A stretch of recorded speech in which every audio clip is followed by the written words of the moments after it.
8 फेरों का 8वां वचन।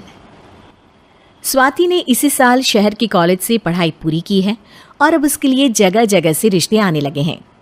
स्वाति से ज़्यादा उसके रिश्तेदारों को उसकी शादी की चिंता है, इसीलिए जो भी स्वाति के घर आता वो किसी नए लड़के की खबर ज़रूर ले आता। अरे दीदी, ये फोटो देख के बताओ कैसा है। राहुल नाम है लड़के का, मेरी सहेली की बहन का बेटा है। अपनी स्वाति के साथ एकदम प्यारी जोड़ी लगेगी इसकी। ज़रा दिखाना, फोटो तो बढ़िया लग रहा है। कोई गलत आदत वादत तो नहीं है ना इसे? और कमाता कितना है?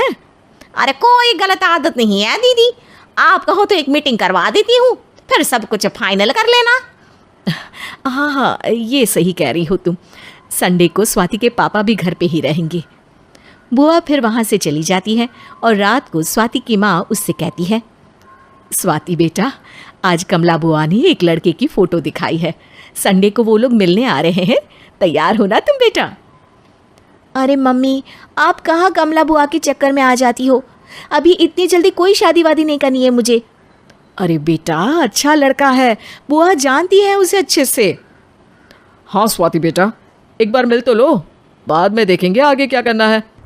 वैसे तो कमला रिश्ता लाई है तो मना करने का तो कोई सवाल ही नहीं उठता।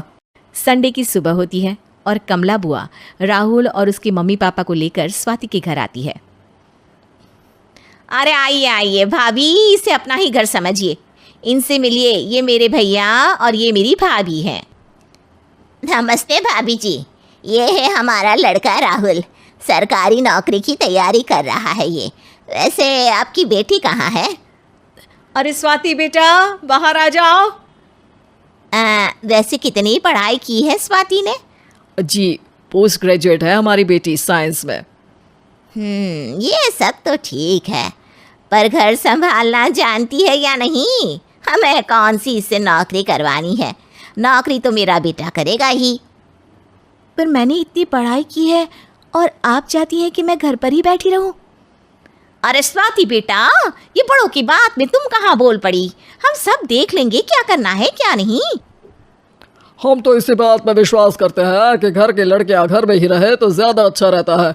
वरना भाई साहब, आप तो आजकल के हाल जानते ही हैं, कितनी घटनाएं होने लगी हैं औरतों के खिलाफ। स्वाति बेटा, रसोई का काम तो पूरा जानती हो ना? शादी के बाद तुम्हें ही संभालना है वो सब। अरे बहुत अच्छा खाना बनाती है ये, आप सब लोग इसकी तारीफ करते नहीं थकेंगे। लो भाई, हो गई मीटिंग, अब शादी की तारीख फाइनल कर लेते हैं, क्यों भैया?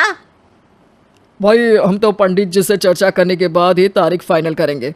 सालों से हम उनकी बातें मानते हुए आ रहे हैं।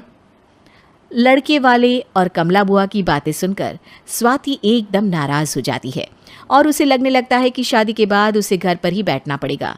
लेकिन घर वालों के आगे उसकी एक नहीं चलती और उसे शादी के लिए हाँ कहना पड़ता है।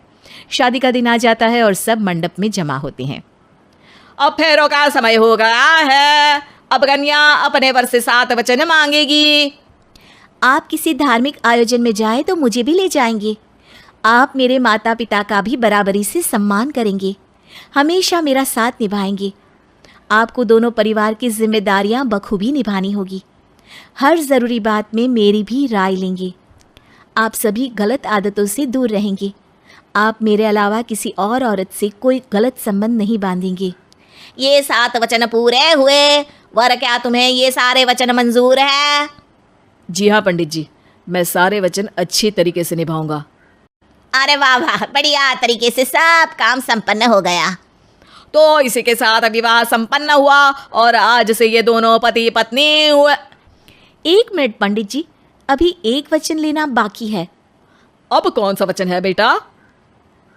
मैं अब हमेशा के लिए किसी दूसरे घर में जाने वाली हूँ, तो पति के अलावा मैं अपने सास ससुर से भी एक वचन लेना चाहूँगी। अब कहो बेटी। मैं ये चाहती हूँ कि मुझ पर किसी बात की कोई पाबंदी नहीं लगाई जाएगी। मुझे सब कुछ करने की आज़ादी होगी और मैं भी विश्वास दिलाती हूँ कि मैं एक अच्छी बहू बन के दिखाऊंगी। स्वाति की बात सुनकर उसके सास ससुर एकदम चौंक जाते हैं और कुछ बोल नहीं पाते कि उतने में कमला बुआ बोल पड़ती है। अरे बेटा, ये भी कोई कहने की बात है? रानी बन के रहोगी तुम तो। वचन देने से पहले सोच लीजिए, क्योंकि शास्त्रों में वचन ना निभाने वालों के लिए नरक से भी बदतर सजा लिखी है। स्वाति की चालाकी से वहां मौजूद सब लोग प्रभावित हो जाते हैं और लोगों में बदनामी ना हो जाए, इस कारण स्वाति के सास ससुर को उसे वचन देना पड़ता है। और कैसी अपशकुन वाली बातें कर रहे हैं आप पंडित जी? हमें मंजूर है बेटा तुम्हारी शर्त। स्वाति अपनी समझदारी से अपनी बात अपने ससुराल वालों से मनवा लेती है और खुशी खुशी राहुल से शादी कर लेती है। अब से हर शादी में मैं खुद 8 वचन दिलवाऊंगा। ओम मंगलम मंगलम मंगलम।